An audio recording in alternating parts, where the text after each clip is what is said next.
20 must-watch anime from 2022. No sequels, no spoilers, no ranking. Let's get the easy one out of the way. Chainsaw Man is an action shonen filled to the brim with fantastic animation and a great sense of humor. It's no surprise the show quickly has blown up since coming out. You can't really give a proper plot synopsis of this show as the story is so balls to the wall that I'm genuinely impressed. It manages to juggle a lot of really interesting and emotional scenes with a load of awesome shonen moments. But I don't need to sell this one, you've heard already I'm sure. I know what you are! Great vibes, awesome music, surprisingly good art and animation, and so much heart it's actually astonishing is what brings together your boy Kome. The premise of this show, ancient war strategist becomes musician's manager, will turn a lot of people away, but this show is just so great. A stacked cast of fun characters, all with their own quirks and personalities, all brought together with some awesome dialogue, a fun, lighthearted story that throws together dozens of goofy ideas into one cohesive unit, and incredible production. But what's most awesome about this show is the music. The background tracks are good, but I've never seen a show with this many awesome songs actually performed by the characters, topped off by the catchiest opening song of all year. Cyberpunk Edgerunners is a show about David, a street kid trying to make a life for himself as a edge runner, whatever the f that is. This is an action show and it knows it, a shonen not afraid to show a little blood. Studio Trigger's great animation combined with bright, colorful character design causes basically every scene to pop and be exciting to look at. The story itself is solid, although a bit generic with a great cast. I'm built different. Police in a Pod is a character-based slice of life centered around the day-to-day life of a group of local police officers in Japan. The production all around is fine, but what makes this show so great is the lovable cast of characters dealing with very real-life issues in mature ways, while letting the main character grow from a newcomer to a veteran of the station. The show juggles the comedy and lighthearted interactions of the workers of the station perfectly with the very heavy issues they deal with in their work. The slower pace lets each individual interaction and moment breathe, letting you more familiarize yourself with the characters and the things they do. Isekai Oji-san, or Uncle from Another World, is a fun take on isekai genre. Focusing more on comedy than anything else, the main character wakes up in the real world after having been isekai'd for 17 years. Being detached or out of touch with both the fantasy and the real world, Oji-san learns about how things have changed while teaching his nephew about the fantasy world he went to. While the art and animation aren't anything special, the writing is hilarious and the take on the genre is both refreshing and entertaining.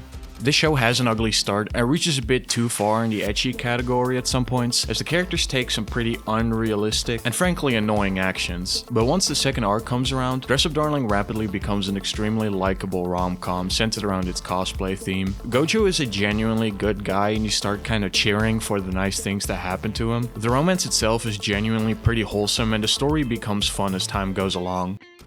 Sabikui Bisco, or Rust Eater Bisco, feels like a proper shonen, with exciting but very simple story, a tough main character, and interesting and cool powers. The main things standing out about this anime are the world and its power system. Both are very unique and fun without ever feeling too cartoony. The show doesn't juggle too many characters or too complex of a story, allowing it to prioritize more on badass moments and unique visuals. This is a great binge watch with friends. Salaryman's Club is a sports anime that instead of following an excited group of high schoolers, follows a group of employees of a soda company playing for their corporate badminton team. Now this sounds kinda boring, but the show is much more mature than your average sports anime, and you can really feel a sense of struggle as a bunch of characters going past their prime try to compete against teams that have better resources and schedule. The animation is great and the writing is really good, and besides the occasional pacing issue, the show is a great view if you're looking for a more relatable experience in the sports genre. Tomodachi Game is a suspense anime that weighs the value of money and friends against each other in a game show. However, the story pretty quickly gets more interesting than that, as we find out that certain characters are a lot more intelligent than you expect them to be.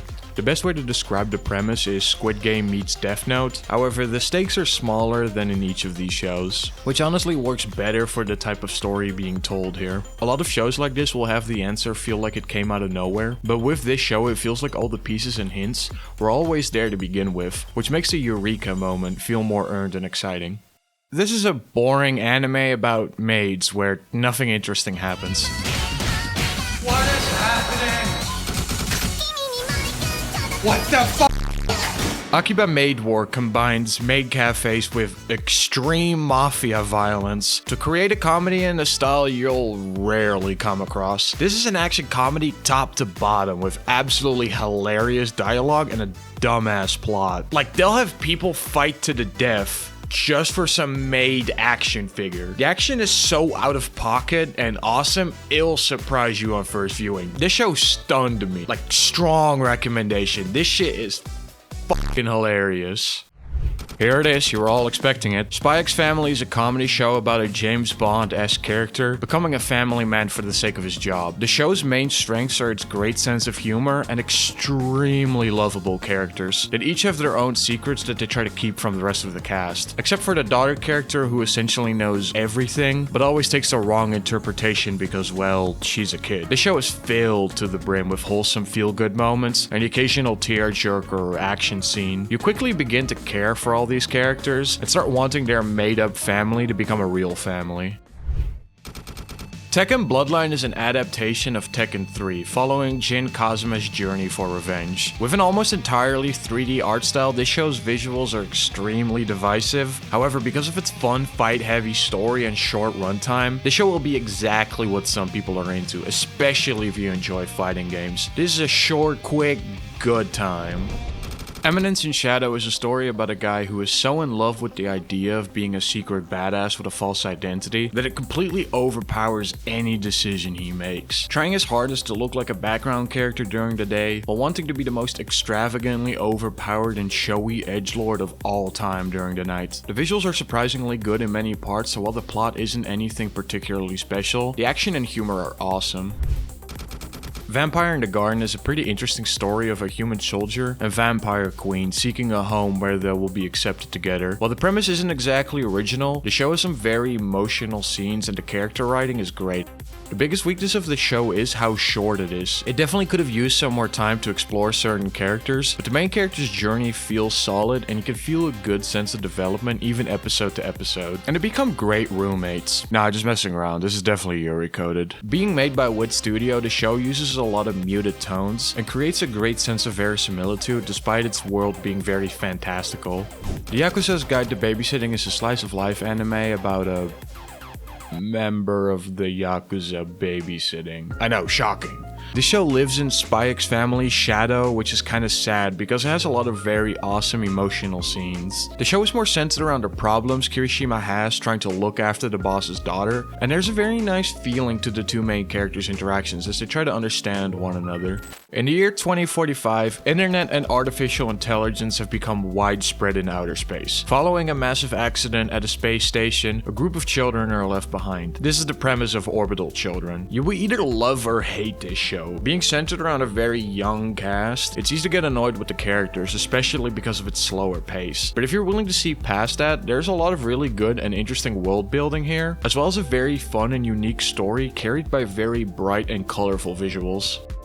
Love After World Domination. The premise of the story is essentially a female supervillain and the leader of the Power Rangers falling in love and trying to secretly date without exposing that to their respective organizations. The dynamic between these two is genuinely great and wholesome, and its goofy comedy works perfectly throughout. This is a great comfort anime.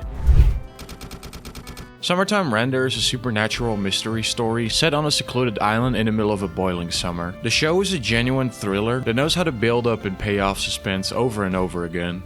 Every reveal feels strong and exciting as it manages to both build up hope for its protagonists, as well as making the antagonist feel unsurmountable. There are some surprisingly fantastic action scenes, and the entire show both demands your attention visually as well as narratively. Its supernatural mechanics aren't anything you've never heard of before, but are used consistently well throughout. This show is a great display of a mystery story that only really works in a manga or anime. A shy, awkward, and fatally introverted high school student with huge dreams. Bocchi the Rock is an extremely relatable story with a great premise. To achieve her dream of becoming a rock star, Bocchi has to overcome her insecurities, and bit by bit you get to enjoy her journey into becoming a bit more comfortable around people. although it will never be her strong suit. The show is chock full of slapstick comedy and a lot of interesting visual gags, some of which some real effort is put into. It nails that comedy slice of life feel perfectly without ever becoming overbearing or annoying. If you like fun characters hanging around and talking about music, this is a great show.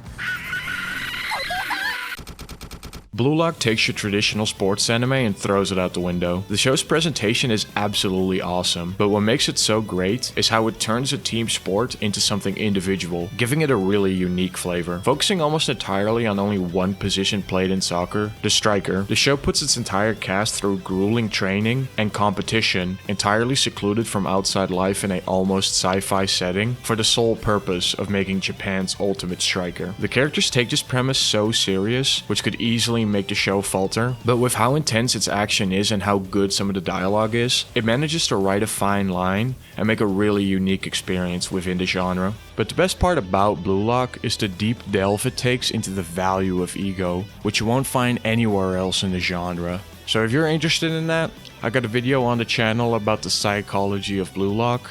Check it out.